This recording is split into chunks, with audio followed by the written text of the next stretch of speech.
diamond, mataas yung value nito, di ba? Kaya syempre, okay, kung gusto niyo maglaro ng Hamster Combat, meron akong link dun sa aking profile, okay? Ito yung mga UI na mga nabago. Yung diamonds, profit per hour, yun na yung pinaka-final, yung dun siya magbe-base dun sa kukunin na o i-exchange sa HMSTRO token, okay? Tapos ito yung mga nabagong section, is yung exchange, playground, ito yung mga available na games na kailangan yung laruin, okay?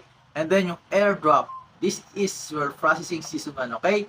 Kapag na-detect kayo sa season 1 na you are cheater, you are not eligible to receive an airdrop, okay?